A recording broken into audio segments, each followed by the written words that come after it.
7, 6, 5, 4, 3, 2, 1.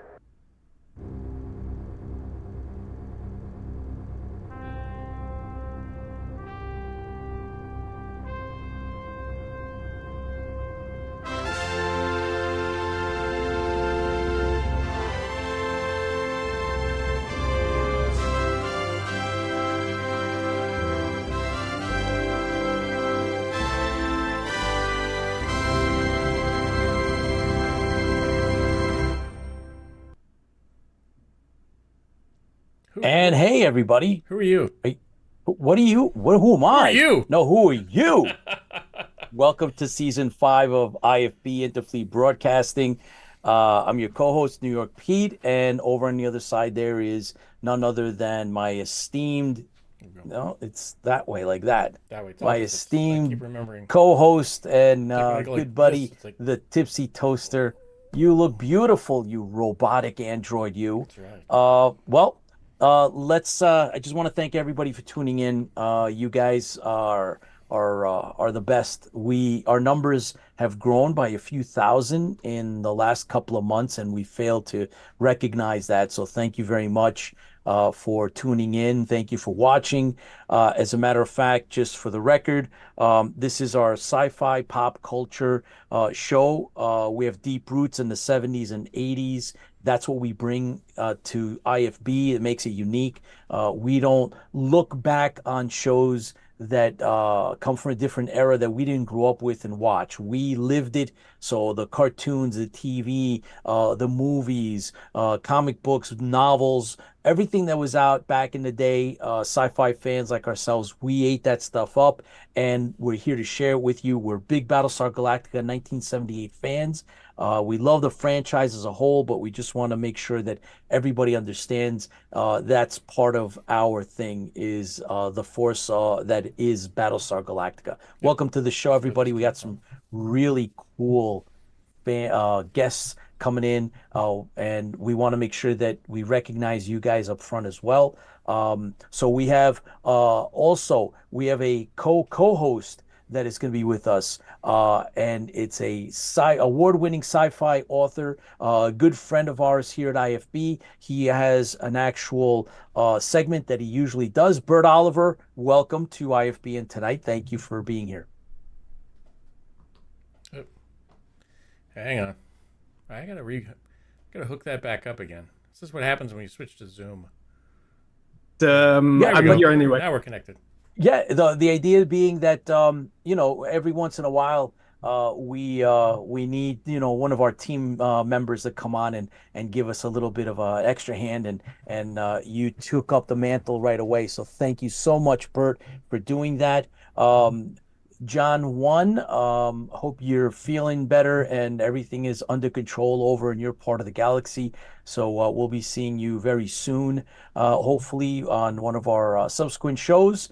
Tonight, later on, we're going to have a really cool guest, gents, and that's going to be a director of product design, Christopher Oliveri, and he's worked on a bunch of cool figures, specifically like from the G.I. Joe franchise, and I saw a bunch of things, and we're going to talk to him about that and how you do that, and he's been working at it for a long time now.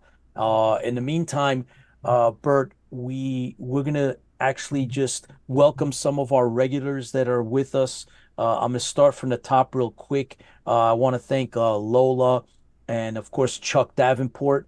And Professor Padden is with us. Thank you, Professor Padden, for being with us. It's nice to see you. Battlestar Bulletin Board and Colonial James Mad Dagon McCoy, R.D. Moreno, an author who's been here on IFB. We're going to have him back again soon to do another interview. Thank you for being a fan and supporter here. We like that. We appreciate it. Erica, thank you for joining us. And let's see, I think, Chris Laskowski from Down Under is also with us. And George G is in the house. Thank you, George, for joining us. There might be a few others on one of the other platforms that we use, including YouTube or one of the other meta channels that we have. Thank you. If you guys post something, we will recognize you as we usually Mediocre do. modeler. Yes, mediocre modeler. I just heard that in my ear. I don't know if you guys heard that. That was from the Tipsy Toaster. Thank you for joining us, everybody. Really, really appreciate you guys, and it's incredible. I some of our past segments, our shows, are nearing almost averaging 700-800 views within 24 hours. We're We're infamous. quickly approaching 1,000 views almost overnight, which is really staggering. Thank you, everybody. Really appreciate you having on, taking the time out and joining us. So tonight, let's get this out of the way. We always Get it out of toast the them. way. Oh, come on. Yes, we This want is the best part of the directly. show sometimes. I want to get into the nitty Some of gritty. us are here for that. That's Oh, is that right. right? Well, see, we are actually imbibing coffee, and my coffee is espresso from Merlin's Munchie Coffee Company, and I'm going to put up a QR code. So if you guys want to get any of this flavored coffee, please use this code, and that gives us a little something for being an affiliate with the company. So that's how to do it, guys. And here we are. Here we are. So we're having that, and here's to the fans out there, the people that really are one of the most important parts of the fandom, because the fans feel the fleet. That's right. Here's to you guys. Oh, again, Bert, thanks for coming on. And Dave Francoeur, thank you. Hey, George Zuvalos, Captain Martin is in the house. Yep. Oh, thank you for stopping in. I think just needs a little vodka. Oh my, yeah, put in a little vodka, but yeah, you do that. Thank you for stopping in, Captain Martin. We are looking forward to a tremendous 2025. The special effects are that's coming so good. along That's tremendously that's good on the stuff. Stranded Warrior. We're getting ever so closer. We've done so well with our trailer, is award-winning trailer that has made the rounds. We're waiting on one more film festival to let us know how we did with the Stranded Warrior trailer. So Captain Martin, thank you very much. Thank you for your patience. We may or may not need you to do a quick voiceover. There's maybe a couple of lines that we're going to need from you, so we're going to reach out to you. So Didn't he just have another movie startup or something? I just saw yeah, something. he's involved in a bunch of movies, man. I mean, oh, as a matter of fact, he did a podcast. He was featured on a podcast. So if you guys go out there and look up Fiat Lux or George Zuvalos, you're going to see that he's been doing some really, really cool stuff. Once a Week for Life is a series, I believe, and the pilot is going to be put out for I guess for the producers and those that are interested to pick it up as a show. And well, I know that it's going to be picked up, and we're going to be watching that on Netflix or Amazon soon enough. But we're looking forward to that and having you back on again, George Zuvalos. Thank you very much. So it's so cool. It's been a while. Been a long Yeah. while. Yeah, You've seen him more than I have, that's for sure. Yeah, but it's all good. It's all good stuff. So, Bert, we talked a little bit before coming on air, and we discussed just briefly the idea of where the sci-fi fandom comes from, where does it go, how it's affected, like what drives it, whether you're a consumer or a writer or a producer. And briefly, you had some really cool insights that sometimes you have to hear them at least once so it all kind of starts to click, and you said it, and it was interesting how the times or the context in which we are living affects our imaginations, and we're living in one of those times. So do you wanna dive into that conversation that we were having? I like the line, we live in one of those times. That can mean a lot of One things, of right? those Oh yeah, times. absolutely. Well, I don't know about you guys, but in my usual segment, I many times look at the inspirations being in history or military history or mythology. So this is usually what I spin my yarn around. But of course, there is the aspect of space flight, manned space flight, and astronomy, cosmology, these super active fields of science that have always influenced science fiction in a very natural way. And it might be generational for me as a sort of child of the space age, that for me, science fiction is always related with space flight. And I don't mean this dismissive in any way to the great science fiction franchises or shows or novels that play here on Earth, or take a different setting, or where almost no spaceships are involved. But for me, the stuff I grew up with, the stuff that I watched or read or now write, there's always space flight in it. There's always the exploration of space in it. And of course, so I sat in front of the TV when Armstrong made that big step. I was probably too small to know what the heck was going on, but I was there. So my lifespan encapsulates this part of the space age pretty well. And I think we started off well in terms of manned spaceflight and manned exploration, and then it kind of it fizzled out. And of course, with all, I guess, at some point in our life, been frustrated about landing on Mars was always 20 years away. It was always one of these things that was exactly 20 years away. It's like fusion power, which is always 20 years away. So there are certain things that are always 20 years away, right? And it can lead to a little bit of frustration, thinking, oh, well, where are the flying cars, right? Where's all the cool stuff that was promised to us? Where is it? I've read it, I've watched it, and now I want to live it. In terms of manned spaceflight, we're just not there, right? Nothing extraordinary cool could be. There's a lot of cool stuff planned, but right, we want to see it happen.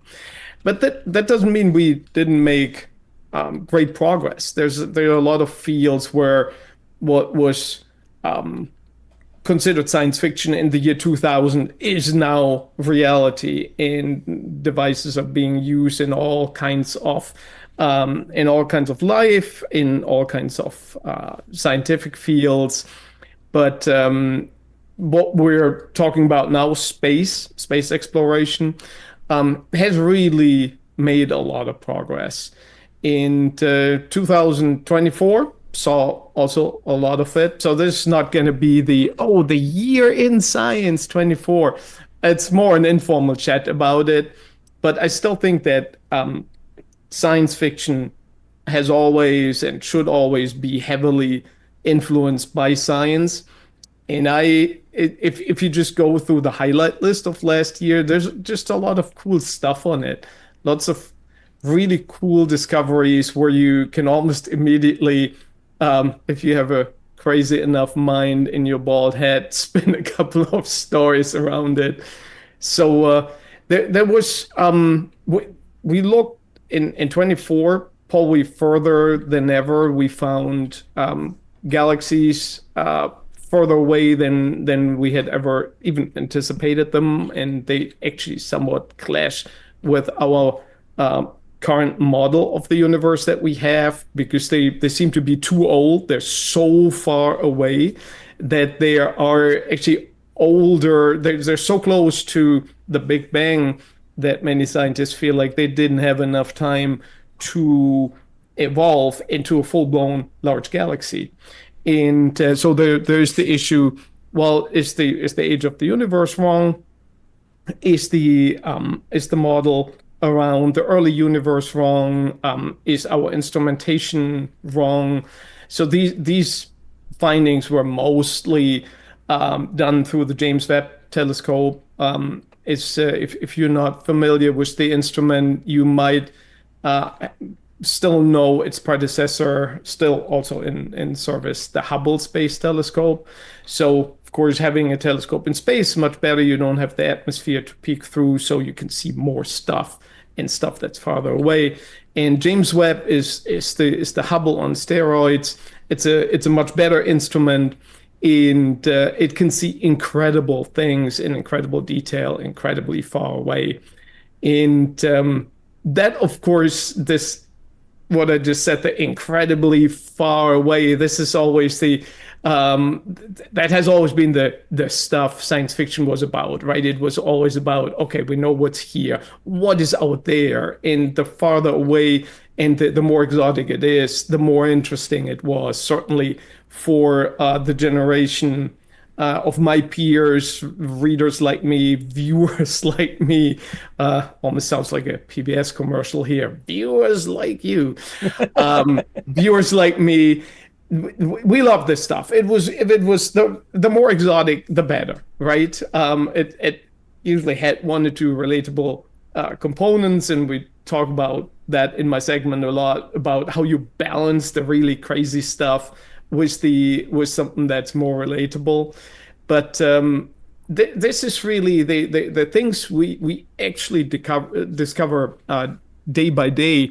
That is science fiction material, and we should not discard it as, okay, we haven't been on Mars last year and we didn't have a flying car, but we did a lot of cool stuff. Well, so that's the question that's we beg to find out what you've picked up on. But before we delve into that, Bert, I also want to welcome Kim and Rob Baum, who is our unofficial fact checker. Thank you both for jumping into IFB. We're talking with Bert-Oliver, and we're going to get into a little bit of, what these discoveries that are impacting, whether it be our imagination, science fiction, right? This is kind of what we're building up to. And I have to throw the, I was going to say the gauntlet, but it's the elephant in the room, Bert, and that, of course, is AI, right? So I think it's, which is the robot opposite. overlords, yes. All hail the robot overlords. Right? What would it be? What would I said that wrong. Without all hail robot overlords? Androids? Yes, of course, Cylons. But right, so instead of turning our sights out beyond our solar system and beyond Earth, and the whole UFO thing, which is alive but in a different format now, we're turning into what it is that we are dealing with hands-on, and definitely that AI comes to mind, right? The elephant in the room, it's AI. So yes. AI is going to be affecting us, but in the meantime, there's other discoveries, there's other things going on, which I hope we can tease out a little bit based on your observations. I know that you're a big supporter and a big follower of a lot of the NASA things that are going on. And so I want to hear what you might believe are some of those, experiences that we've been having that are going to affect us. Yeah, I'm glad you mentioned the elephant in the room. Of course, AI is something that does come to mind when you talk about science fiction, as in science fiction authors have been written about it. It's part of the stuff that I personally write. So AI in its implications, there are certainly some surprises for good or bad with the technology, and now we feel like it was also one of those. Like I mentioned earlier, it was always 20 years away, right? And now it seems like the 20 years have been up a few years ago, and it's actually here. Now, in all fairness, it is not quite the AI that most science fiction authors wrote about. The robots of Isaac Asimov, the Silence in Galactica, C-3PO, that would really be a next level, getting closer to what technically you would call general AI, a truly self-aware, basically sentient entity that is not biological but otherwise completely sentient, and we're not there yet. The stuff we know, like everything that's based on ChatGPT, and it seems like pretty much everything is, the large language models, they sound very familiar, right?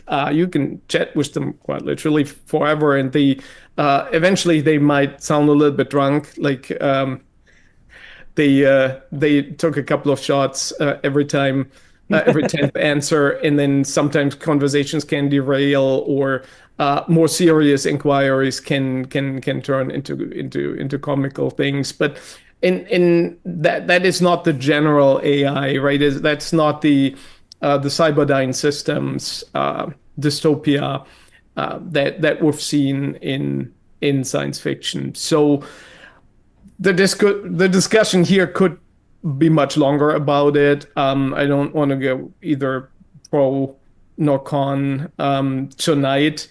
We don't have that much time, and I'm not sure if we want to go into all aspects, but it's a technology, and you're absolutely right, that's here to stay. So occasionally to highlight it, I think makes sense. It certainly dominated the discussion last year. There were lots of cool things, though, that didn't necessarily dominate the highlights, the headlines and highlights on a daily basis.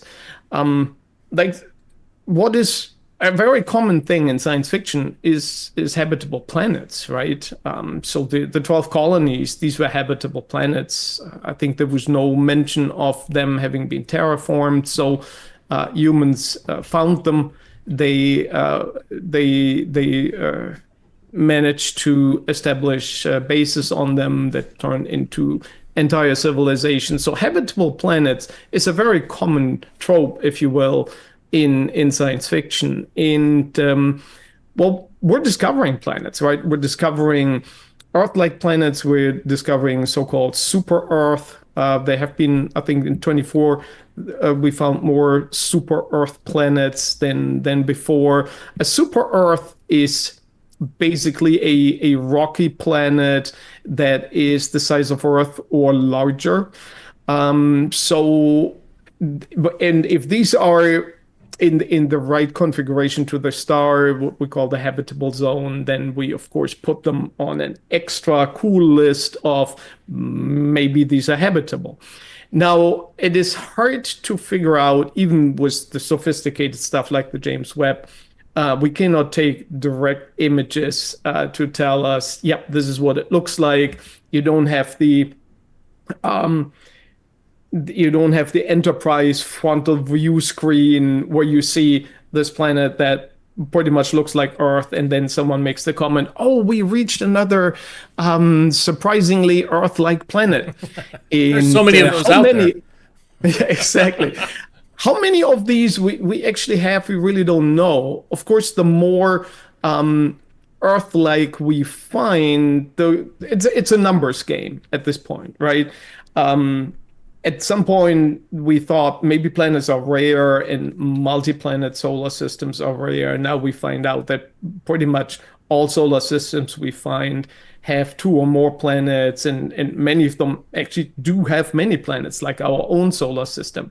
So, and each time we find something like this, it just increases the chances for, well, maybe it is habitable. Maybe it's habitable to us, which would be exciting at some point when we have the technology to expand.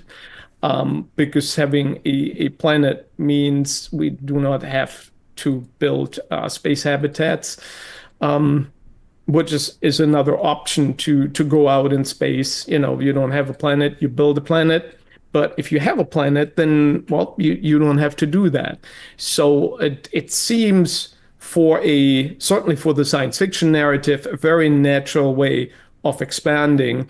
And it also taps into the historical way how we expanded, how we found new land, colonies, how we went there in ships. These were not spaceships, but the principle is the same. There was a huge void in between. It wasn't space; it was the ocean. But it is somewhat comparable, and you find this truly new land, and you settle there. So it is a very common theme in science fiction. Pretty much everybody does it. Every show does it. Every big franchise has it. There are the habitable planets. Some of them are really famous, like Tatooine, right? Most people who know one franchise planet, they know usually Vulcan or Tatooine. Would you say these are the most famous, or do you have one that comes to? Of course. No, those are the top. I would say you're right when you talk about the Star Wars and the Star Trek franchise. Definitely two of the big ones. But Bert, tell me, so again, we went from talking earthbound technology moving, the narrative with AI, and then we branched out, went into far space, but not so much none of this is unique, right? These are things these tropes, these ideas, these concepts, they've been with us and we've been writing about them. One of the things, though, that still inspires me in terms of imagination and possibilities is the new viewpoint on the possibility that what you and I used to refer to as UFOs, which are now like UAPs, they're not, they're existing again, or they're in the car culture. They're being discussed in a different way. How do you interpret that? I think initially it was almost shocking that you would have government officials standing up in a room and basically saying, "Yep, that stuff exists. Yeah, we have it right here. We saw them 100 times, or we saw them 1,000 times, and this is the incident report, and we don't really have another explanation." So this might also be generational, right? Because we kind of grew up with the like the Roswell incident, and how much conspiracy was around it, and was it really just a weather balloon, or was there more?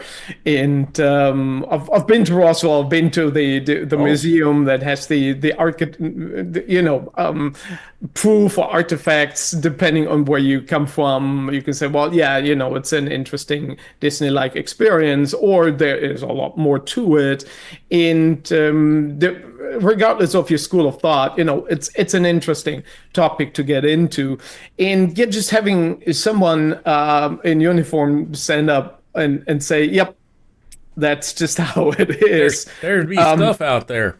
Yeah, it's like, oh my God, it feels like they finally said it, and you can take your tinfoil head off and say, "Yeah, I wasn't crazy the whole time." Oh no, I'm keeping mine on. Well, there's still a lot of other dangers, Tipsy, to contend with, so it might be prudent. Yeah. Yeah, keep that on. Bert, we got a really interesting comment from Professor Patton, and he says, of course, the trope, that's just as important as finding, quote, Earth-like planets for sci-fi storytelling. It's the ability to go faster than light and hop from one star system to another with ease, so we can get there and interact. Real science is a long way from that. Yes. Very interesting that we do have to inject a little bit of the suspension of belief to be able to then move our sci-fi forward. That's why I think. Absolutely, and what goes with habitable planets is pretty much the ability to exactly what you said, right? You need to fly faster than light, ideally, or you have to fall back onto other things like generational ships or stuff that it you can create great stories around it, but it's not something that people really want to do, right? You want to get on the thing, you want to travel for a couple of days maybe, and then you want to be there. You Yeah, you don't can get want bored to, otherwise. yeah, you don't want to be someone's ancestor who doesn't have any idea about what the mission was about, who doesn't care about the planet where they're going to, who doesn't care about Earth, where they're coming from, where the ship is the only place. So that also didn't make progress in the last year, but I would say in the last 12 to 15 years, the theoretical models of taking Einstein's space-time equations and basically warp them in a way to literally create what would be best described as the warp bubble that we're familiar with from all the different Enterprise shows, where the inside of the bubble remains static and the bubble itself moves faster through space-time than the speed of light, because the speed limit is really just for objects within space-time. Space-time itself can manipulate itself at any speed. And if we could pull this off, then of course that would be this true science fiction concept of the warp drive. And it was highly, of course, it's still highly theoretical for non-crazy people.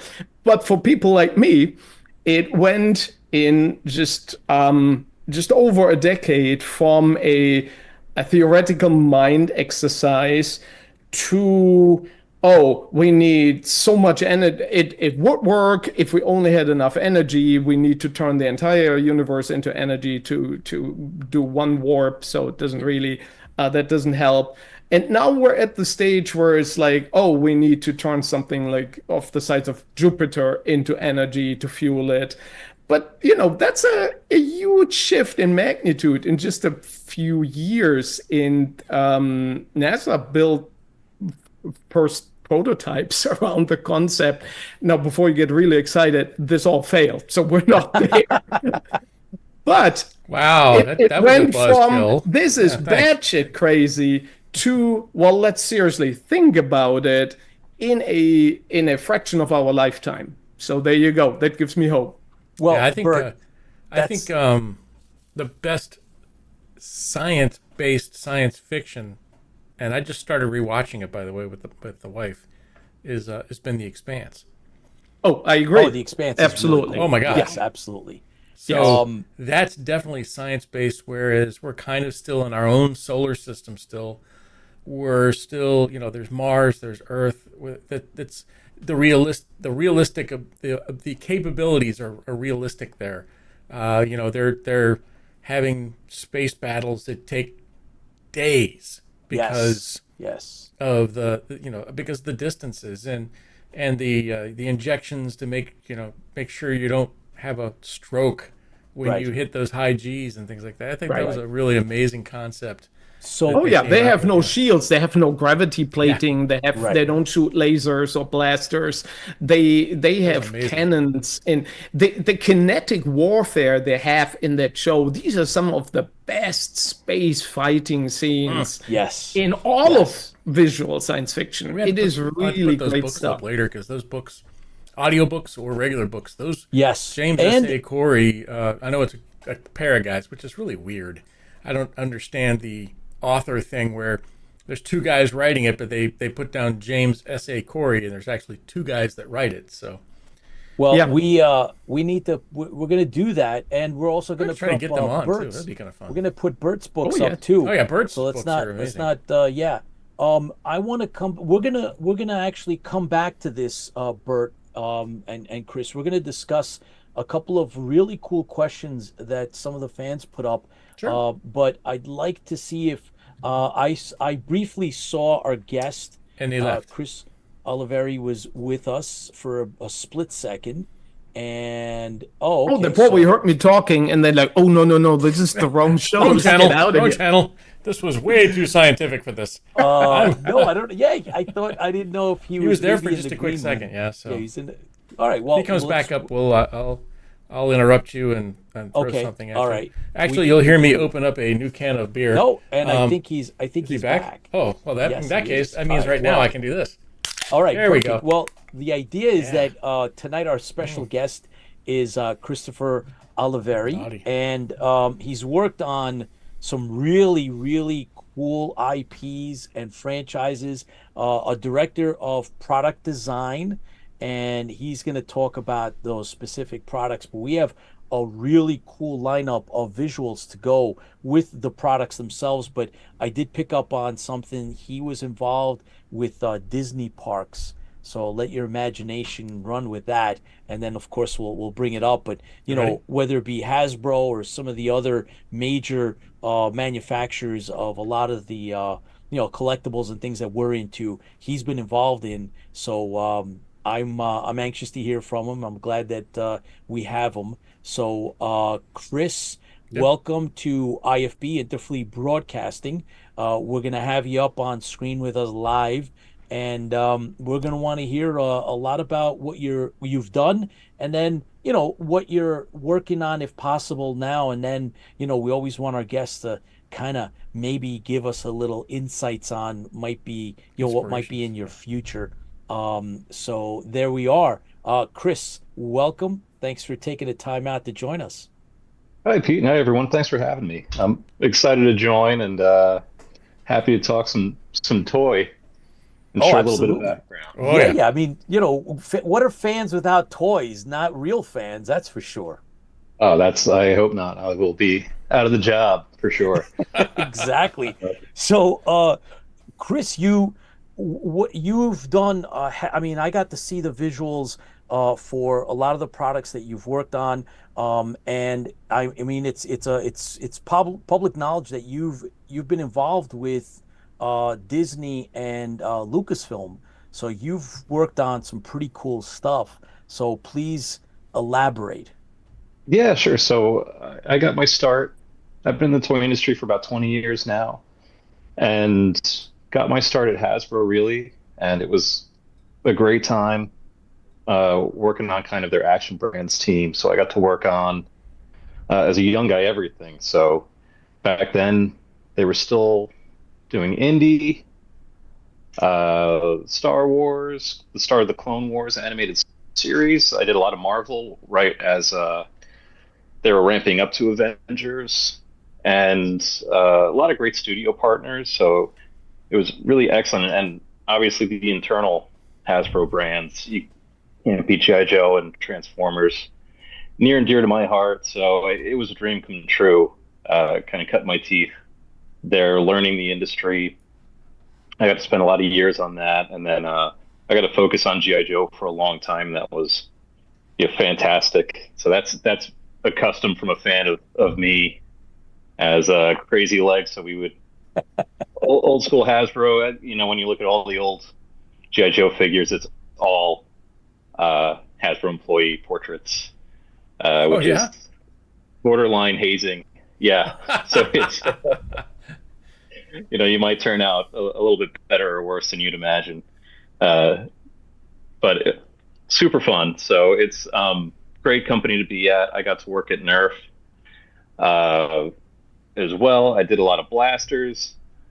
I did a lot of uh, tech toys following that, but great kind of cachet and fandom there. A lot of Transformers. That was a Human Alliance, so triple changers. That got to work with human action figures. It's pretty. It'll make your mind melt a little bit as a product designer when you need to have three forms. Some of the more kid forward stuff, like this Optimus. This was a great line where they were non-converting, but they still had an action feature where they would kind of go into battle mode. And it was a great time. And then kind of going beyond that to my Disney years, just thinking some of the brands that I don't have as many visuals to share. I got to manage the 20th Century library, which was previously Fox. So that's Alien, that's Predator, that's Oh Avatar.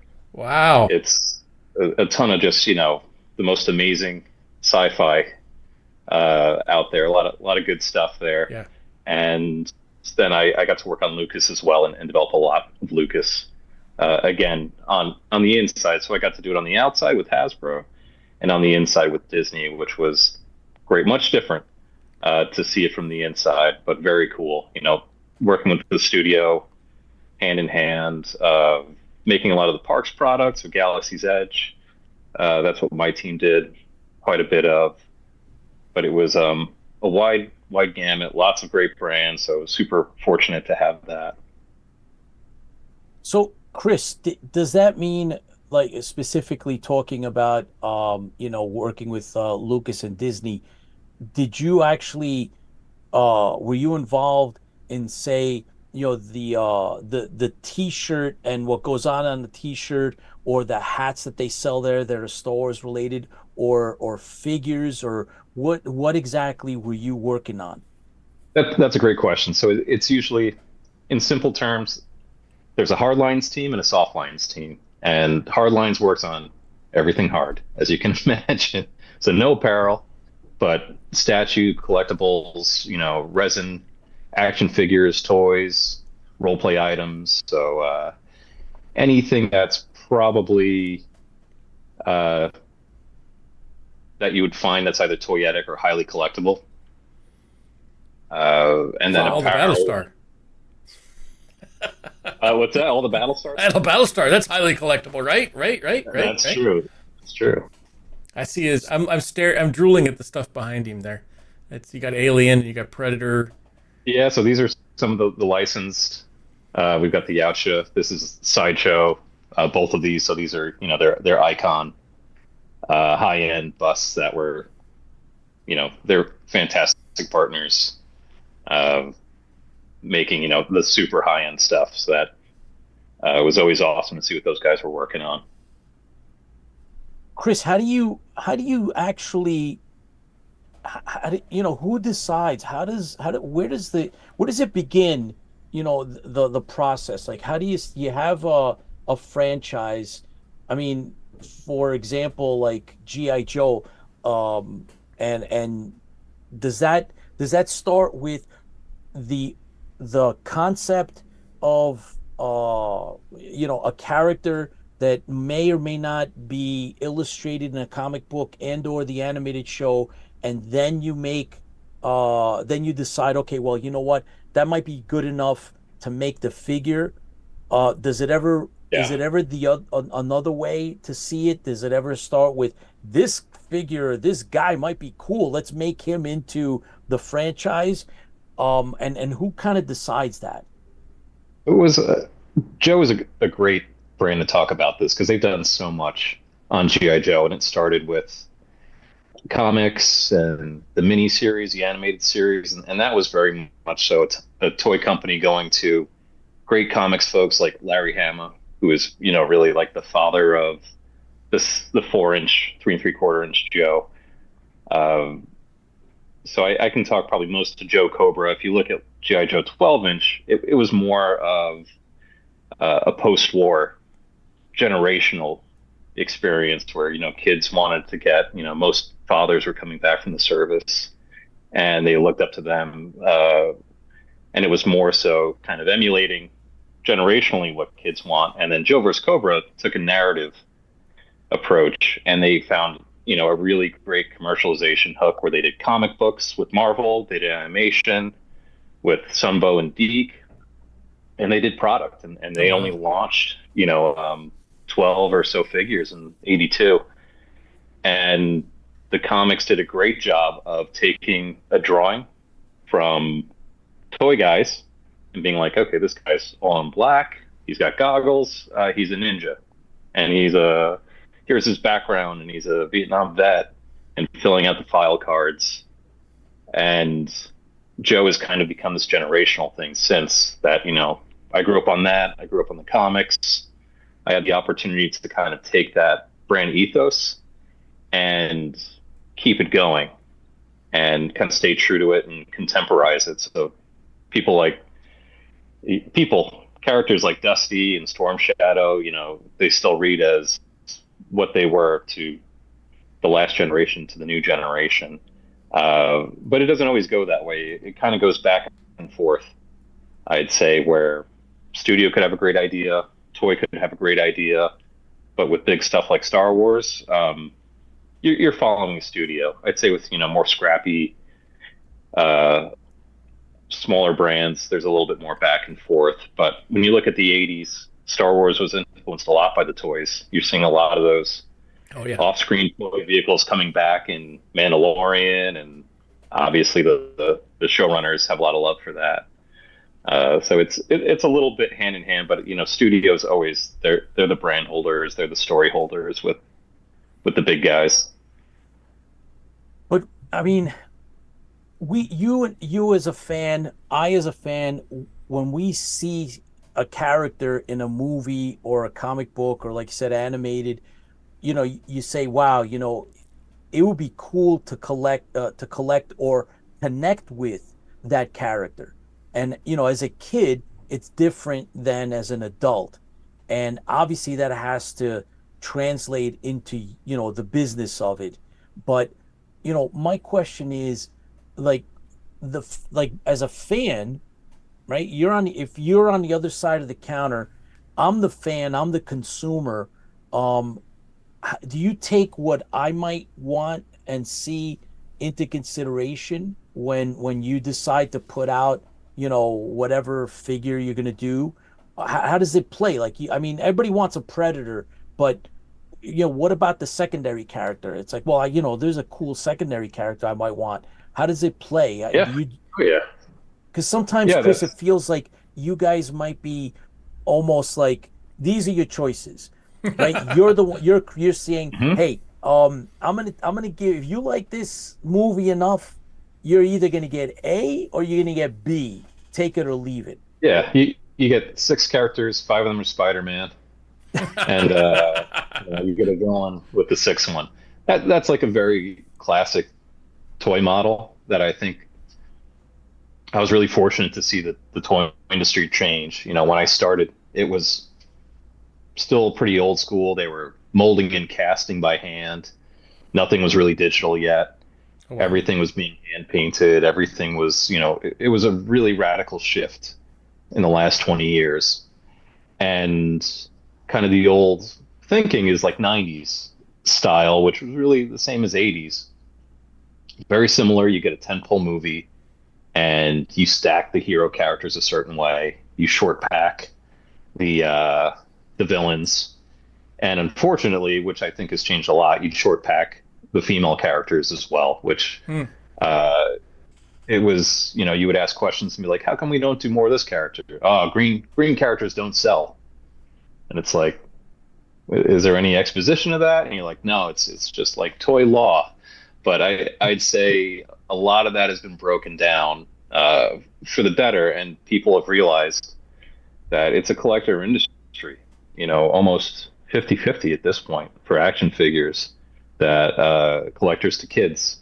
So right now it's this renaissance where collectors, if they're not, they should be top of mind for action figure creators right now.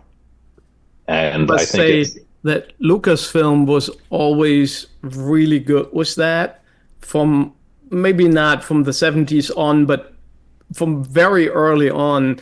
If a character had like 4 seconds in any of the movies, that would be an action figure. So they were really like the equal opportunity action figure makers. So of course it was a lot of stuff to collect. I know from my own painful experience because I collected them all. But yeah, if you had a role, you had a figure. It's I would say Lucasfilm and Disney, they're doing a great job. They're in a great position where, George Lucas has had the power to kind of run the brand, and Disney's the stewards now, but the partners over there always wanted to really fill the roster and to get the most diverse, cool stuff out there. Because I love Rogue's Gallery. For Star Wars, that's always the best, getting the weird droids and aliens. And I think people are starting to see that now when they're starting to look back at properties that didn't have that. and you're starting to see a lot of toy companies go after them, uh, because there is so much from the 70s and 80s and 90s that people never got a great shot at. So I think, even when I was at Disney, I came in late on this, but we did the Tron reaction figures. I think we did the first Yuri.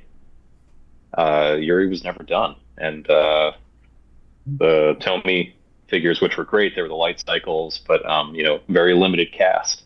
So it was cool to revisit that, and there's a lot of love from fans to have that roster filled up. Wow. Okay. So, your opinion on a really in the last couple of years, there's been we mentioned The Expanse, great sci-fi show. What's the difference between a show like The Expanse and generating collectibles on something like that? Versus the class. I mean, you can't compare it to Star Wars or Star Trek, but there's other shows that have had collectibles made that are good, they're great, and they're sought after. But like a show like The Expanse, would that be something lucrative enough, or is there something maybe out there that you would say could point to and say, oh, you know what, that might be one?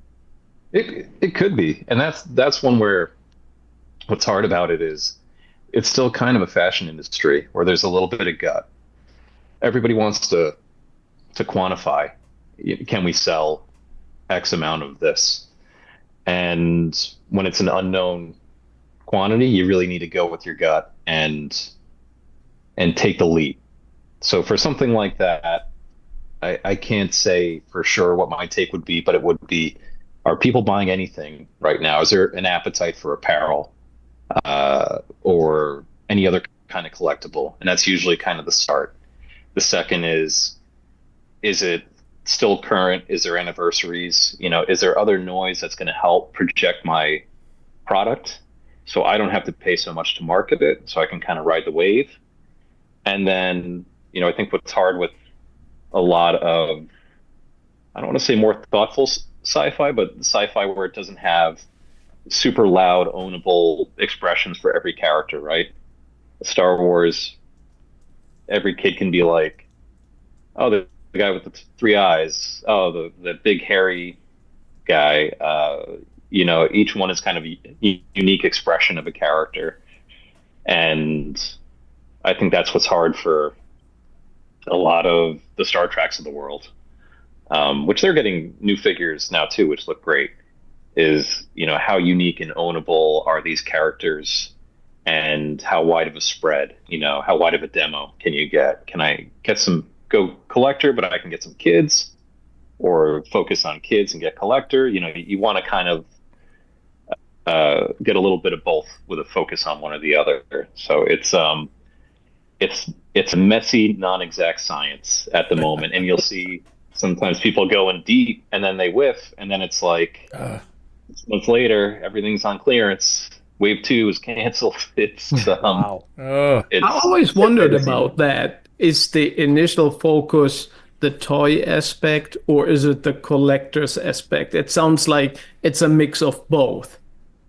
There's a lot of current articles that the toy industry is rallying behind with action figures that are saying it's an even split. They've called collectors kind of kidults, and that is I don't think anybody likes that word. I don't like that word. I think it's fandom has become something that is rich and generational, and there's a lot of great content to interact with. So it's to me just a form of expression, but it's like taking the industry totally by the throat of okay, we got to get these adult collectors and these kidults.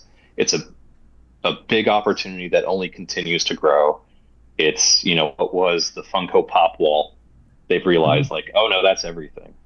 It doesn't matter that it's just a Pop versus a Hot Toys action figure or a Hasbro action figure. There's tons of interest there that's goes beyond one expression. So I think it's going to continue to grow, and we're going to see more and more of that. And I think anime is the next big one that's going to break. That's currently breaking into mainstream. That's I become think more I know acceptable. why people don't like Kidult, because they feel seen, right? It's like, oh, Yeah. you're buying a whole stack of action figures. What are you, 12? Yes, yes, I am 12. Just give me the figures, and Yeah. maybe Oh that's yeah. why they don't like it. Yeah. My retail therapy is, it's a private session. I don't need to be called out for it. Exactly. Just sell me the stuff. Yeah. Mind your own business. I'm paying good money. Yep. Exactly right. Yep. Well, Chris, are you familiar with the line that Star Wars put out, which takes place in like medieval Japan, and they Yes. made samurais out of, and they're so cool. The concept was just incredibly awesome, but cost restrictive. And Yes. at some point, I really loved the figures, and I had to become very selective on which ones I would get because of the high price on them. To the point where I just ended up stop. I had to Yeah. stop. Sounds So like Eagle what? Moss. Yeah, like an eagle moss. What's your take on that? I I think unfortunately somebody who likes nice stuff as well. And just shout out. So that line was managed by my good friend Brian Merton, Oh uh, wow. and he's a dear friend. So I'll share your sentiment that you enjoy them, but I'll let him know that they're too pricey. But I think he's going to be unapologetic. Unfortunately, knowing Brian, it's there's a huge appetite for high price point, and I'm surprised that I'm seeing figures out of Asia at over $1,000 with Holy unbelievable crap. silicone skin, rooted eyes, rooted eyebrows. So even the hair on the eyebrows is hair. The hair Wow. is styled. Likeness will you would take a photo of this, you would think it's a photo of the real actor and likeness. Wow. So if anything, we're just seeing the price point is becoming less of a barrier for a lot of folks. But I do think, times are hard for Yeah. everybody right now. Inflation is out of control. The industry is not, I don't want to say it's recession proof, but it is one that is, retail therapy. So it's, you're going to find joy. You might be restricting as many as you buy, but you just might be a little bit more selective. I'm the same way. I can't complete any line. I choose and I pick the oddities, and I'm like, okay, that's enough. It's Right. one hit and I'm done. Right. So Chris, do you think this is based on your industry and analyzing the aftermarket, looking at franchises that had collectibles out there for a long time? I mentioned earlier, I know the Star Wars collectibles really well, and I know that some of the stuff that I picked up as a kid for a couple of bucks or maybe less than that is now worth serious money. And oh yeah. was that an analysis saying, oh yeah, the Han Solo we sold 35 years ago is now you can now buy if it's in mint condition you can buy a small car for it. We want in on that kind of money, right? So Yep. we have this top shelf line right away. Was that kind of the thinking that steered it? I think if anything, it's accelerating, which is, from when I started make, tens of thousands to hundred thousands of a figure, and you kind of go, okay, that's not going to be worth anything, right? Right. Versus a Han Solo from early '80s, late '70s, you're like, okay, that's like a finite thing, a Han Solo in pack, right? Or carded, or a yak face, or any of the really Graded, yeah. sought after stuff. Graded is huge now, and you're like, okay, well, we're making so much, it can't possibly become like this in 10, 20 years. But if anything, we're seeing that a lot of these, especially timed exclusives or the Kickstarter model big toys, the resale on the secondary market immediately double, triple overnight. Wow. Oh, So wow. Right. it's becoming even more of I don't know if you've looked at, the Star Wars HasLab stuff, but all that stuff's super expensive on the secondary market. If you were to buy Jabba's barge, the katana, Oh, in retrospect, don't buy Microsoft stock, buy 10 of those. And Indeed. Wow. Yes. Yeah. So it's For many of them, I wish I would have, or of course, can when only I turn back time a little bought them bit. in and- 78, 79, I played with them, so they're unpacked. They're not damaged. I was a careful kid, it seems, but of course I unpacked them, so that was like $1,000 There's bucks Pete. right there by ripping it that's a open. great one. That's There a you great go. loot. Yeah. Yeah. No lightsaber though. See, he's missing a I- lightsaber. Oh, it's I didn't missing wanna the bring tip. that up. Yeah, that's a That's- common. That's that's commonly They gone. bend. I think my dog chewed up Luke Skywalker. I'm pretty sure. Bad Oh, dog. no. Bad doggy. Bad doggy. Yeah, Go ahead, Chris. no, go ahead, Peter. I We- have a question. I mean, I haven't had a chance to chime in, but how do you make a decision on? I guess it's a business decision, but the IPs and everything, you have to buy into those. Is that like something that you guys kind of get together with a meeting and say, hey, look, we think this IP is going to get hot because maybe it's the 50th anniversary. Hint, hint, Battlestar Galactica. Anyways, 50th anniversary is coming up, or the 45th anniversary is coming up. How do you make a decision on which IP to invest in? I mean, do you see something? I mean, of course, you would love to, invest in something like Star Wars or Star Trek. Those are really huge IPs, and no matter what you do, you're going to make money off those. But what's, you have to gamble sooner or later, and that marketing decision in regards to which one are you going to pick. So is it, what weighs in on that? Is it the cost of the IP? Is there some kind of scientific calculation you guys do behind the scenes on figuring out which IP is going to be better than the others? How do you make that decision? I've been really lucky where I've gotten to see it on both sides. So, I got to see it on the licensor side, making the deals, seeing the partners coming in with those opportunities, and you kind of got to make a call. But there's very low risk on that side, right? You're just going to cash a check. It's just how much, and is it going to, degrade or erode your brand equity and your, the IP, which there is value there, and you don't want to get caught making, the wrong product for your brand. Not everybody's Star Wars, where they can make Death Star waffle makers and everybody loves it and says, "Oh, that was great." Hey, I've got one. Great No, just choice. Yeah, you kind of can't miss with that stuff. But there's a lot on the licensor side where, the company that I work for now, we do a lot of collector.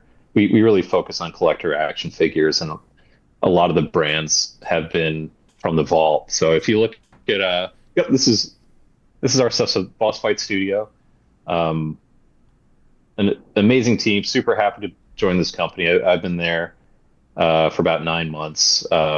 This looks like our Instagram, but we've got partners with Sideshow for Court of the Dead, which are fantastic. What you're seeing in the middle is Sorzoric Warrior, so that's like our own line that our chief design officer, Andrew just made a whole line that's like kind of like reminiscent of the 80s, but dinosaurs as warriors. Fraggle Rock. These are a lot of our partners. So we do internal product, we do external product. And for a group like us, where we're scrappy, it's really just, a dozen people who love what we do and are passionate about it. And I would say, everybody that I work with is amazingly talented. So we're small but mighty. We make a lot of stuff that, number one, we've got to be passionate about. And I'm going to tell you a caveat: this is not what every company works on selecting their licenses that they want to go after. and then you want to make sure that you can cover your minimum guarantee. And that's kind of the big one, is you've got to clear your contractual cost on a yearly basis. And that's where sometimes it feels like you're fishing with dynamite, but it just scales. The bigger you go, it's, everybody values their IP and they want the most, and that's exactly what they should. But you got to make sure that you clear that cost and that you can make money for the company and then have a healthy year too. So I'd say cast of characters for action figures, when you get through your A levels and your B levels, how many brands have C levels that you can continue to do 30 characters on? Not a ton, but is there a strong enough fan community that's willing to support that as well? It's hard to say. There's no exact way to quantify it. I've seen people in the industry try to, and I just don't believe you can, because it's almost fast fashion now. With what hasn't been done that people want. There's very little, but is there ways where you can do an additive expression that hasn't been done before as well? So like Battlestar Galactica, there's been toy lines, there's been collectibles. Yeah. So what do you do that's different? Looking at Star Trek, and I think it's the Nacelle company is doing a really interesting thing where they're talking a lot to the fans on what they want, and I think that's really cool, because they've got the legacy. Yep.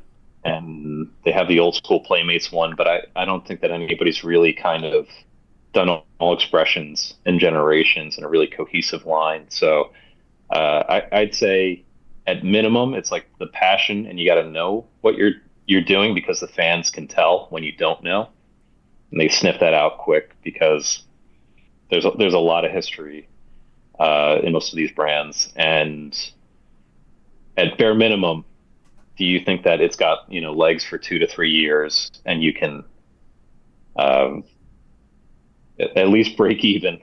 Sometimes that's good enough. And but beyond that, it's a little bit of gut, it's a little bit of social awareness. Anniversaries are big. That's something people chase after. But social content, do they have social channels that are active, that are pushing out engagement? Are the fans active? That's become like a big bellwether. I'm gonna say I don't know what I'm talking about here so much, but TikTok really has taken over with a lot of that in fandom. Wow.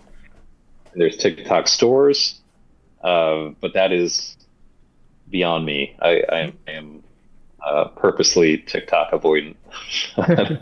So that's a rambling way to say I'm not really sure, but it's tough. And when you screw up big. But when you get lucky, it's awesome. Yeah, I always wonder how you do that. It's like playing the not the lottery, but it's like Wall Street. You got your investments, and sometimes your investment pays off, and sometimes it doesn't. I mean, go ahead, Bert. I heard you chime in. No worries. I thought it was very interesting how you described that it's actually really hard to do. I always wonder, how do you figure out, how do you make these business decisions at all? How do you know how big a BSG fan is? How do you know how many Babylon 5 fans are really out there? They exist, but how many, and how many alive would be buyers? Yeah. And it sounds like it's not easy at all. Yeah, and sometimes,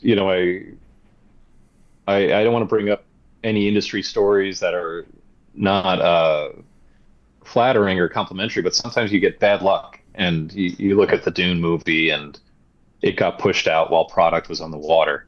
That happens to a lot of film products, unfortunately, especially in the COVID times. They had all this great Dune product out, but the movie was pushed out a year. So it sat there without the marketing machine. That happened with Ghostbusters Afterlife too, I believe. That's good too. Yeah, great content. It's just, sometimes you take a big swing and Risk. there's there's risks Yeah. involved, and you got to hold off. We're in the world of reshoots that you make a product, it goes out. Say it's going to be a fall movie. You've got to set your product by 8/1 by August, but that boat goes, 6, 8, 10 weeks before, and when it's on the water, Hollywood could be changing its mind. It could be Yeah. pushing out a set date, and you never know what's going to happen. So it's got a lot of risks. So you really have to kind of make sure uh, that it's pretty safe. But we also live in a world now where a lot of the businesses direct to consumer. A lot of these fans are ordering directly through us, and it's a little bit more one to one. You don't need to be on a Walmart shelf to be in this industry anymore, which is great.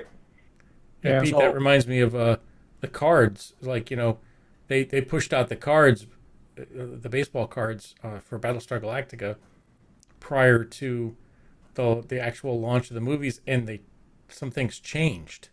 yeah, yep, Exactly. yeah. They I mean, used at the time, it feels like, oh, this is a huge faux pas for collectability. Of course, this is Oh, great. that makes it Everything that's even more. wrong Yeah. is hyper collectible. yes, this is true.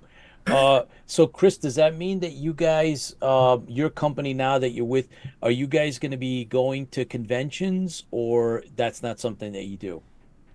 Yeah, we have in the past, and I think we're looking to kind of fill our slate again.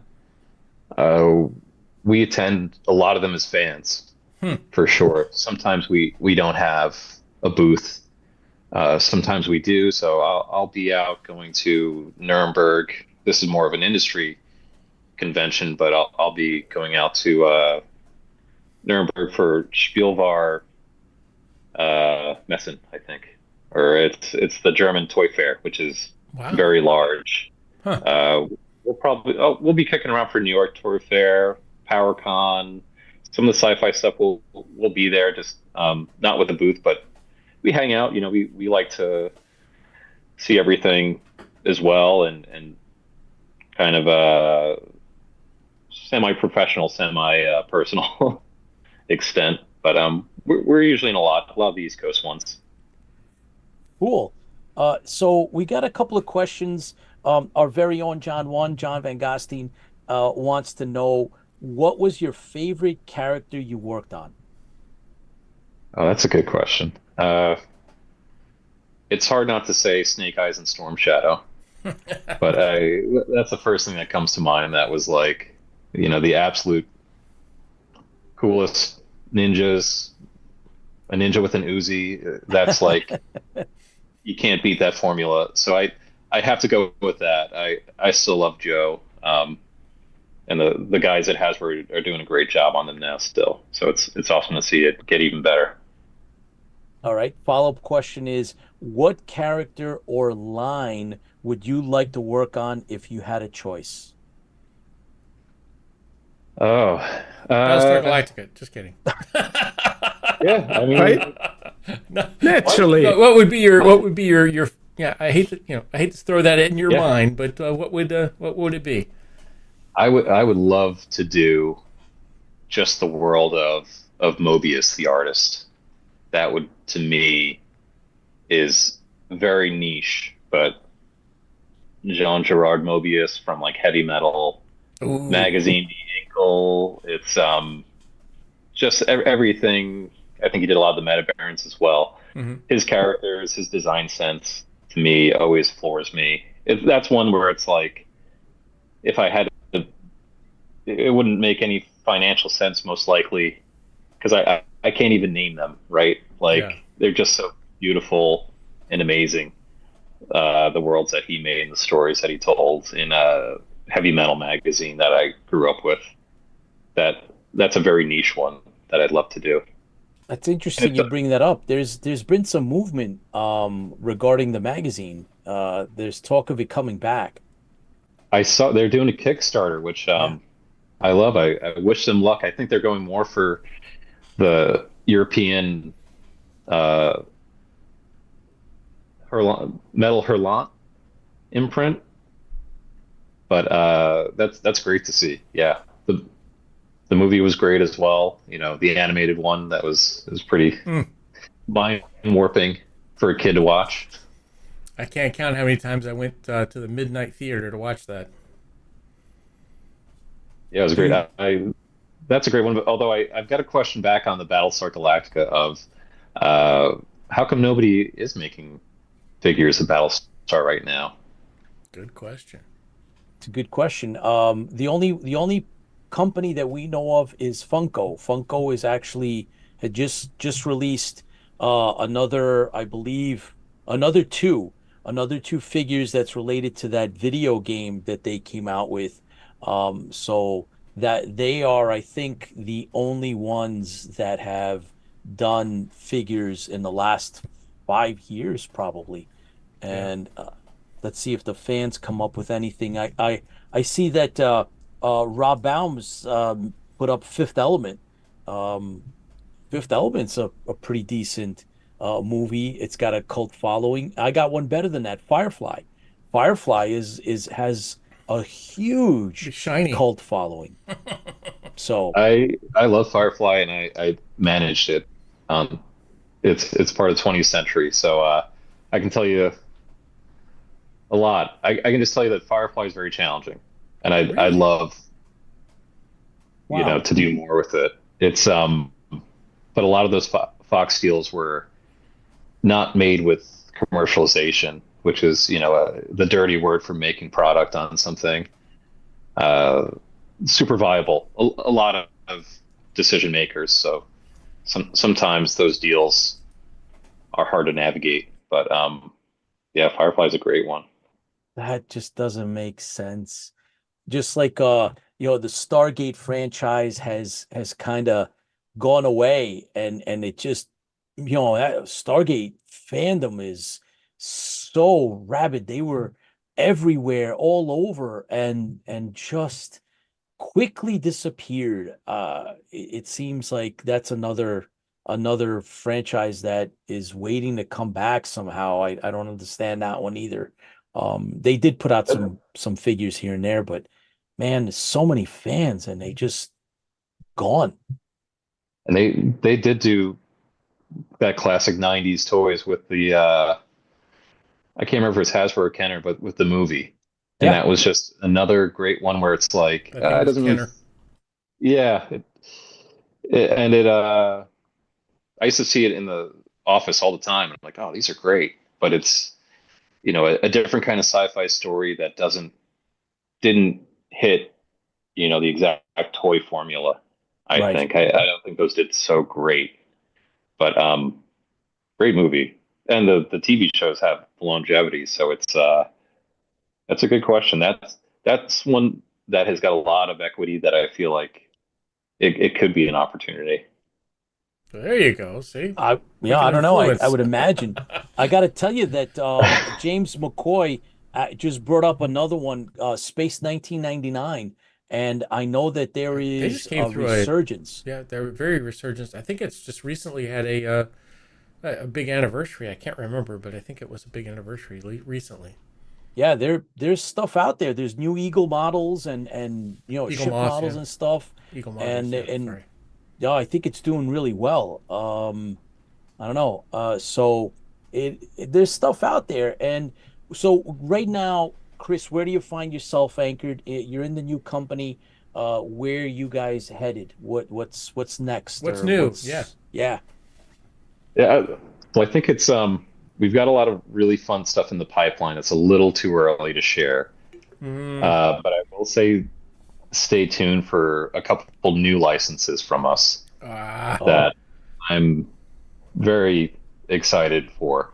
Uh, and as well, we are just shipping out Red Sonja oh, oh yeah. wow, is great. So like very, a Frank Thorne style.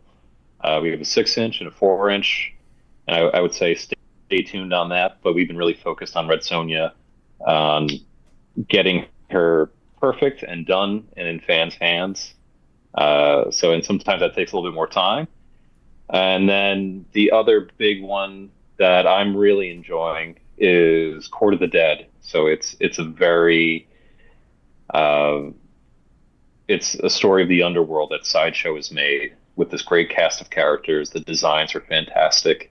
If you've gone to a Comic Con and went by Sideshow, you've probably seen their amazing statues of it, and we're bringing that to 6-inch scale, Wow. and we'll have some newness to share with that. But Wave One is in production and wrapping up, and they look amazing. So I'd say those are the two big ones for newness that we've got coming out. So that's our 4-inch, and I think that I put 2 images of the 6-inch Let's see if I can find in it that now. folder. Court of the Dead. Interesting. And this is based on what? So it's all homebrew, a Sideshow story. They've got great creatives in there. They've even done a novel and kind of a bible of the storyline. Is this it? But yep. So here's our 6-inch line. That's amazing looking. Where it Wow. super detailed.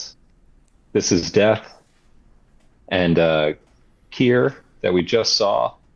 So great. The mask comes off and you can see her exposed face.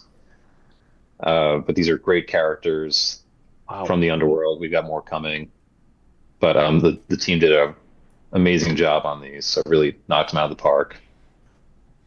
And Chris, these are going to be marketed through your site, or how do the collectors get them? Yep. So best way to get them is on pre-order right now through bossfightstudio.com. We've got a shop there that you can easily get to. You can also go through Sideshow. I know we pre-order through them as well. They take some, but really excited for that line, and for Red Sonja as well. Just go to bossfightstudio.com. Very cool.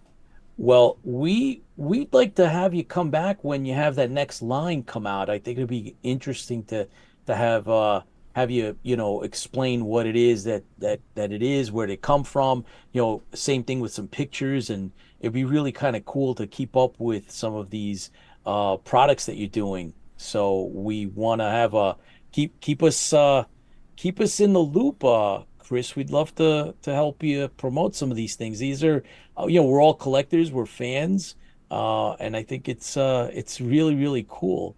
And of course, we're getting the insight on, what it's like. I mean, we collect them, we buy them, but then, you're giving us like that background, which is really cool. Yeah, thanks for having me. I love being on talking about this, and we'll definitely have to get you some for you to check them out in hand. Oh yeah. Oh man, this is Popeye. I, Oh, I what I loved is I think it's on their very homepage is one of my favorite shows. Where's that? so Chris, what I saw that you have Legends of Lucha. Are you gonna have a Mil Mascaras figure or not? It's I cannot say, but we're always looking Ooh. to expand the line, and we want to get a lot of the legends out there, as many as we can. But I would say it's a great idea. There's, I'll I mean, El Canic and Mil Mascaras are two of the greatest, lucha wrestlers that made it into, the American market. Like they're recognizable names. I mean, Mil Mascaras is obviously one of the. I was a big wrestling fan back in the day, and when I first saw Mil Mascaras, wrestling the man of a thousand moves and a thousand masks. I mean, a figure of him would just be so cool. But anyway, that's just my. I, I will say we've got some legends uh, in the not so distant future, but yeah, amazing heritage. Our friends at Mass Republic that we work with do a great job getting the talent that we can lined up for us. So I'll say stay tuned, but there's some good ones coming your way. Oh yeah. Well, then you better take a look at this guy. Jim Londos, right? The Golden Greek, one of the first champs back in the day. There's your next figure right there. Collectible, I limited love it. run, limited run. Yeah, I love it. One of one. Hey, whatever it takes, man. If you're People gonna buy do it. People buy it. a championship series of like the champs through history, how about that? It's great. I think what's hard is that Lucha has be. It's not like America where it all conglomerized into WWE, right? It was like really great and really like culturally regional, and a lot of those folks who came over. So it's harder to get that one umbrella talent, but we've got a great partner who does awesome with getting us everyone that we can, and a lot of them are like generational from a while back. That's what people want.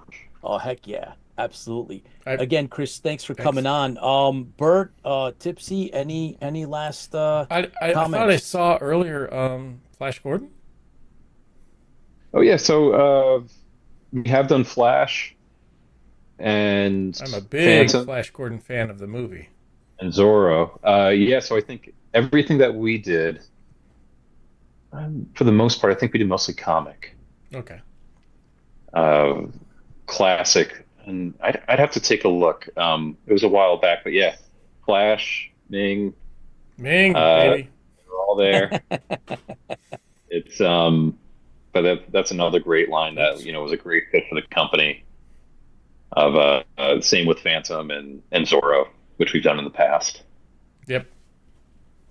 Cool. Well, Bert? here's to you. Good luck with the new line. Chris, please come back. We definitely wanna be able to talk more about this stuff because we love it. So Especially if you get a chance to, give us a sneak peek of the next line that's coming out. That would be fantastic. We'd Oh. love to help you get that information out to the public and I use us. appreciate it. Use us Love it. Yeah, thanks so much. because it's fans like You you got it. and industry that fuels the fleet, sir. that's Thank it. Fans fuel the fleet. Here's to that. Thanks all. It's great being on. So thanks so much for having me. You got it. The pleasure's ours. Thanks a lot, Chris. We All right. we haven't had anyone from your industry. you. This is the first, yeah. Yeah, so thank you very much. Thank you, John Van Gosteen, John One, for hooking this up. So thanks again, and looking forward to having you back.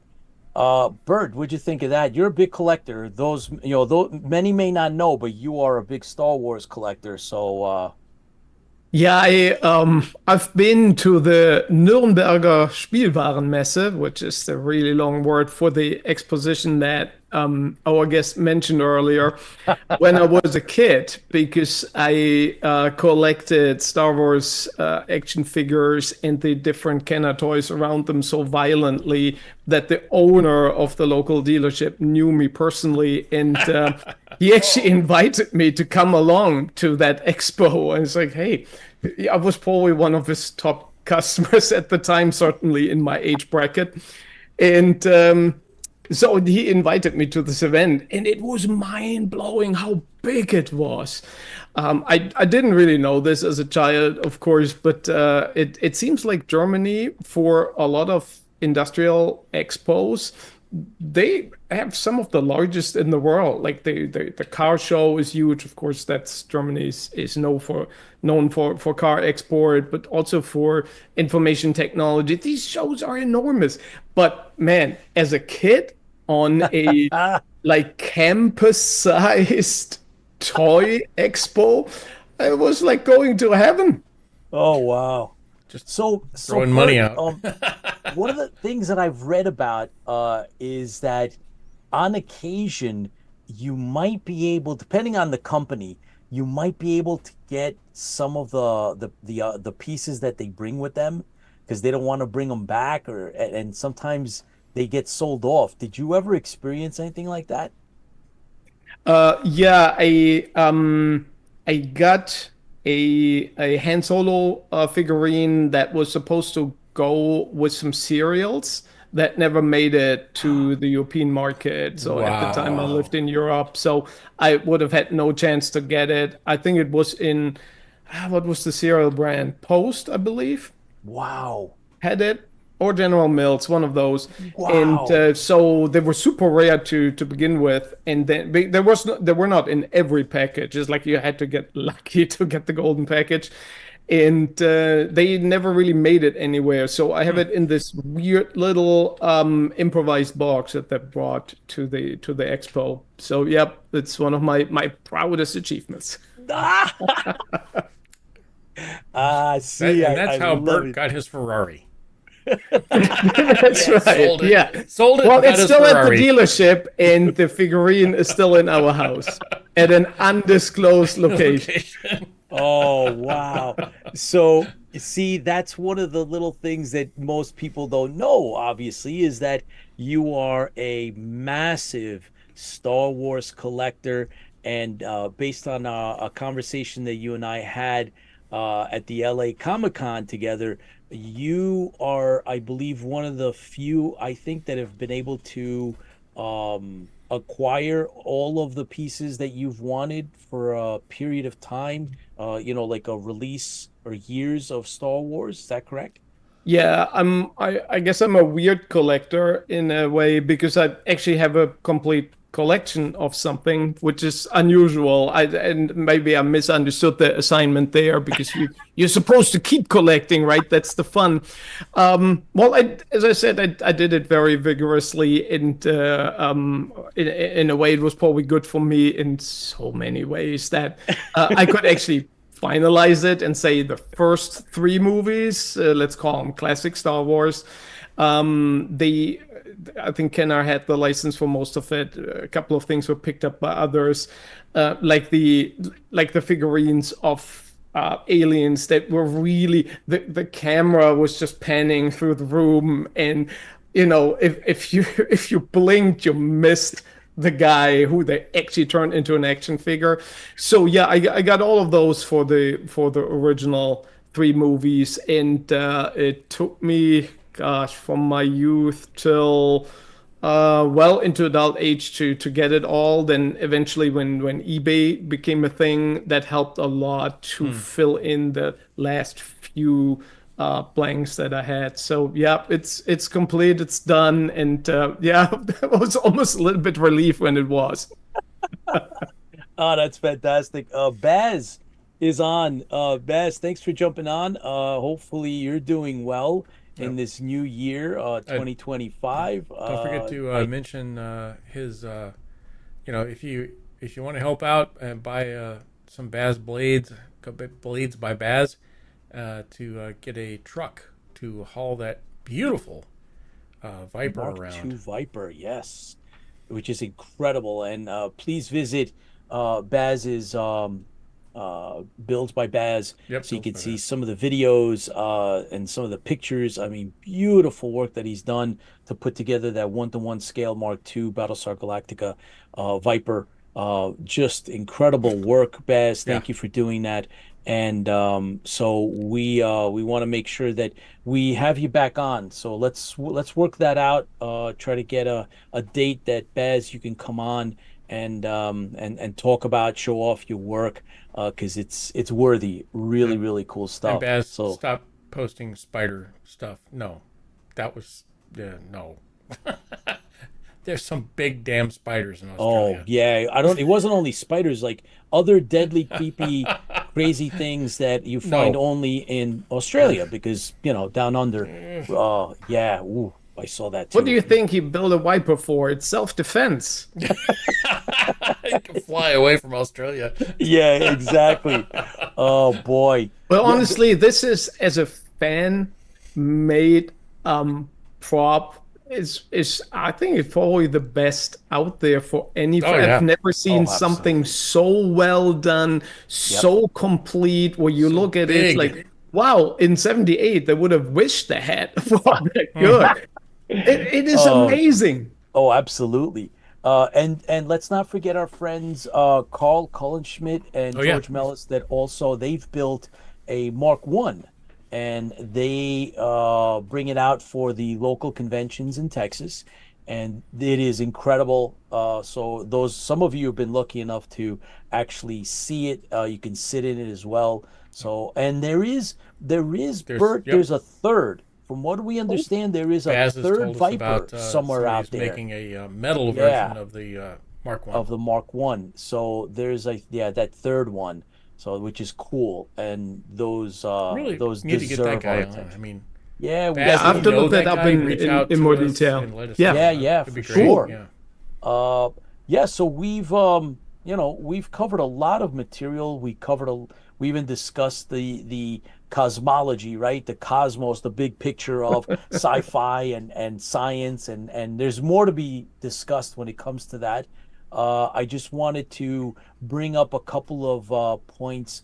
This now new year, 2025, we are moving forward with the projects that we began. We're getting close now to putting a picture lock on the Tower Protocol Resurrection. And so that is, man, if you see the work that's gone into it, it's incredible from the actors all the way to the After Effects and the Unreal Engine that the Tipsy Toaster has brought to the project. It's incredible. We were just working a little bit on it today, and we are, I believe, 98% picture lock on that. And so we're proud to bring that up. The Stranded Warrior, of course, has won 5 international film festivals. The trailer, most of you have seen now the trailer, the special effects that and CGI that our team, Chuck Davenport and Chris Marshall and the others that are working on. Some of it is really looking incredible. Amazing. So yeah, so we're getting again inching towards getting both of those projects out and into the festival circuit. And we've released Oddfellow Investigation, The Devil's Ledger. Dr. Chris McCauley took the concept that myself and George Giacomis had, and now it's the numbers are incredible on Amazon. It's kind of very impressive and humbling as to how well this is doing. So there will be more of these. This was the test. The test is successful, so there will be more stories lined up, and look for much more content material that we're going to be cranking out. Bert, do you have anything coming out this year? Yes, I'm working on the next trilogy, and I will have the first out of those 3 coming out this year for summer reading. So we're not quite there yet. I don't have a anything graphical to share or a title to share, but we're getting there.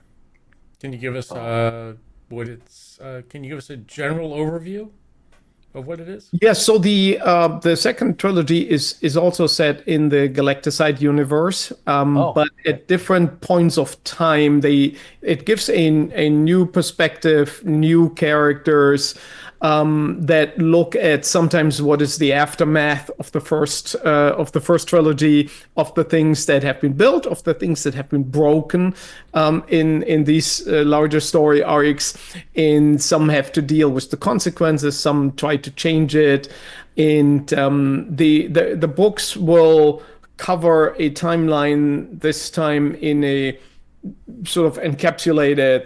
The first book has the shortest time span, the second book goes around this, and the third book has the epic time span. It starts earlier than the first 2 and it ends much later. So this way of storytelling allows me to get into the details from one point of character first, and then expand the scope and the stakes from there. So it's for me, with my limited brain capacity, mind-blowing to set it all up at the same time. But I'm there. So this is good. all the major storylines are set, and now I'm writing the first one in order to have it out to you all by summer. Fantastic. We look forward to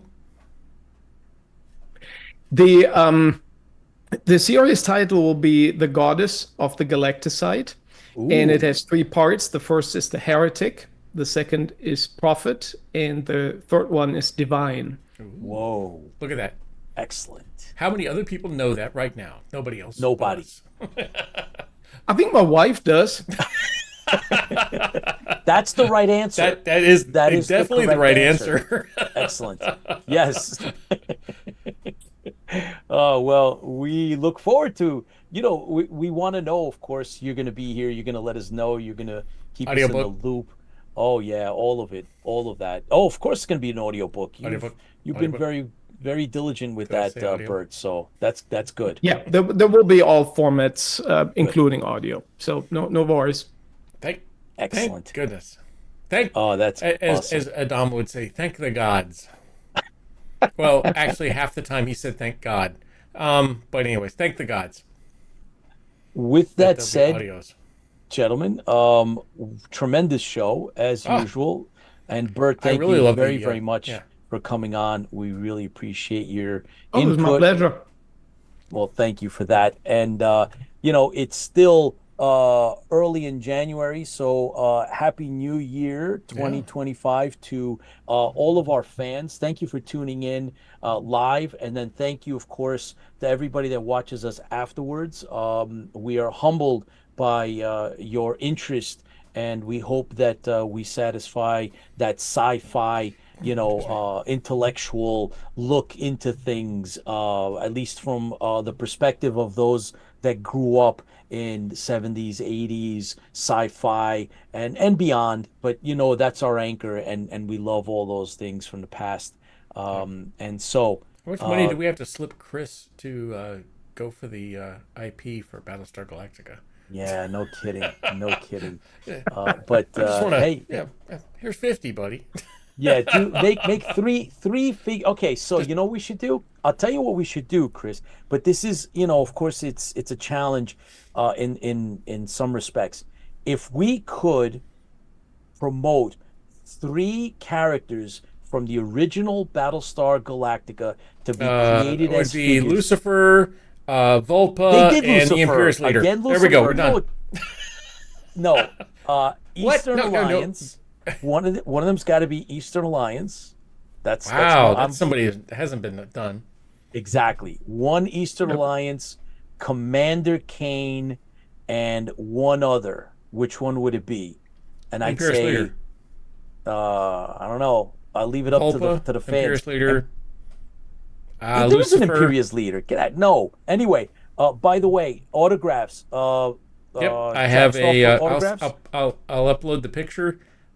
Jack sent me a picture of him signing Perfect. those, so they'll be out shortly, very Excellent. shortly. I would say within the next, let's say, give me the benefit of the doubt. I do have a day job, so let's say 30 days.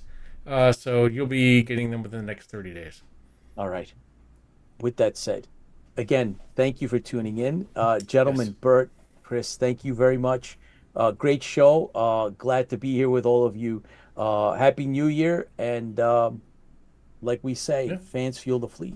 Fans for the fleet. Happy New Year to the fans. That's it. Take care, everybody. See you next week, next Thursday.